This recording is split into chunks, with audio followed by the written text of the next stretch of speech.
There was something magical about stepping outside your front door in those days, when the whole street felt like a world built just for children. Chalk marks on the pavements mapped out secret challenges, and muddy knees were simply evidence of a day well spent. You could hear laughter echoing between houses long before you saw who was playing. Back then, we didn't need gadgets or plans. We invented fun the moment our feet hit the ground. And here's the surprising part. Many of the games we played would raise eyebrows today, yet they were once ordinary British childhood adventures, setting the stage for what came next.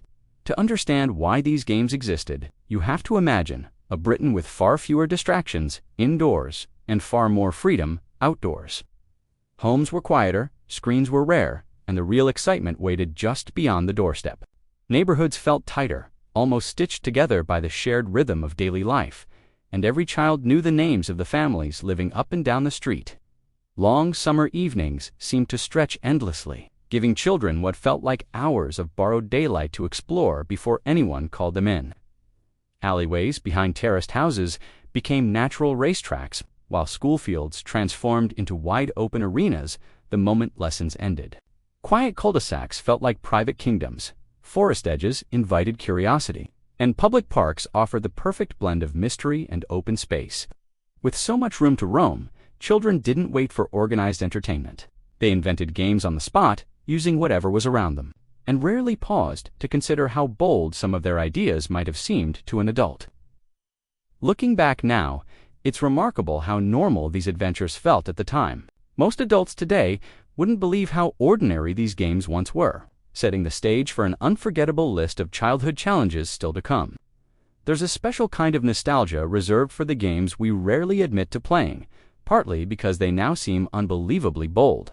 Yet at the time, they were simply woven into daily life, passed along by older kids as if they were unwritten chapters of British childhood. And when you look back, each one carried its own thrill, its own story, and its own little moment of triumph. Curbside dares were often the first test of balance and bravery. A narrow pavement edge could become a tightrope, a battlefield, or a championship arena, depending on who was watching. Children hopped along with arms stretched wide. Determined not to touch the road, though it was usually quiet, the challenge felt enormous. Winning meant nothing more than pride, but pride was everything. Fence-hopping races added a layer of stealth. Many back gardens were separated by modest wooden fences, just low enough to tempt adventurous minds. Kids dashed from one yard to the next, climbing over with quiet determination and pretending to be secret agents on a mission. Every smooth landing felt like success, and every creak in the wood felt like a warning. Homemade go-down-the-hill carts brought imagination to life. A few prom wheels, an old plank, and a bit of determination could transform into a rolling contraption that hummed its way down gentle slopes. Steering was optional at best, but the sense of speed made children feel invincible, even if they ended up in a soft patch of grass. Tree branch swinging was all about momentum. Kids grabbed a low, flexible branch, leaned back, and launched themselves forward, letting the arc carry them across a patch of green before landing with a thud and a laugh. It was pure energy, powered entirely by a child's belief that the trees were on their side. Then came the Great Wall Run, a daily rite of passage. Low brick walls outside neighbors' homes formed an unofficial running track, and staying balanced from one end to the other felt like winning a local tournament.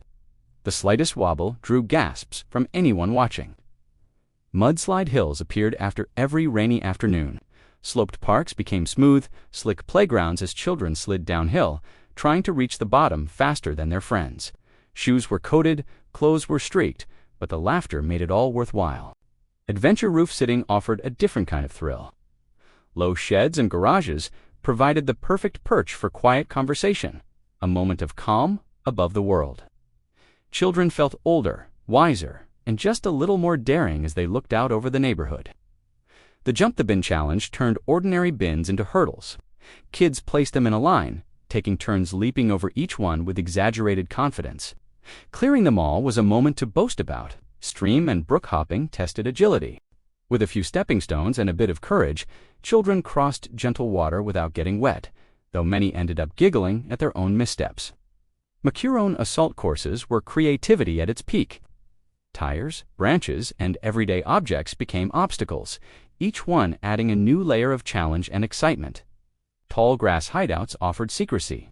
Hidden among the swaying blades, children whispered, plotted, and imagined worlds far bigger than the fields they sat in. And finally, long-jump pavement marks brought out friendly competition. A piece of chalk was all you needed to measure how far you could leap, turning an ordinary stretch of pavement into a contest of strength and pride. Each game may seem surprising now, but together they formed the heart of a generation. Outdoor life, and they lead perfectly into why none of us ever stopped to question them. Looking back, it's easy to imagine we were daring on purpose, but the truth is simpler. We were just inventing fun in the only way we knew how. Children didn't see these games as bold or unusual. They were simply the natural rhythm of everyday life in a Britain that trusted its young to explore.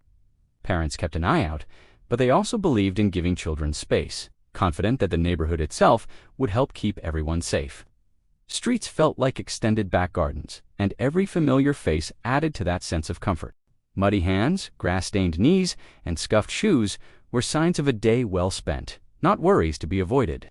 The real excitement came from hearing your name called across a field, or echoing down a path, signaling that another adventure was about to begin. And it was exactly this spirit of easy confidence that shaped how we approached every new challenge outdoors. At the time, we never paused to wonder what these games were teaching us, yet they quietly shaped the way we grew. Every curbside balance strengthened more than just our footing. It taught patience and focus. Leaping over bins wasn't merely a show of bravado. It nudged us to trust our instincts. Climbing trees or racing down hills encouraged problem-solving long before we knew the term.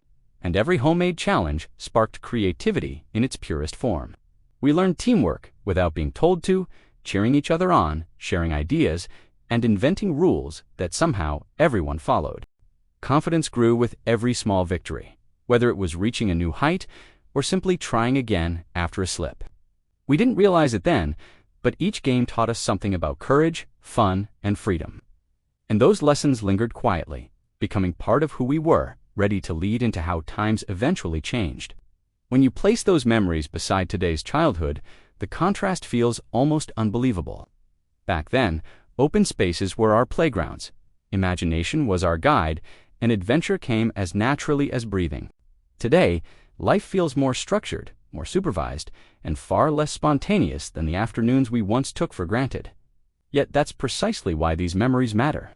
These games remind us of a Britain full of creativity, courage, and carefree afternoons, a world worth remembering.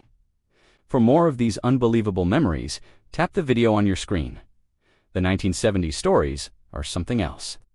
Don't forget to subscribe.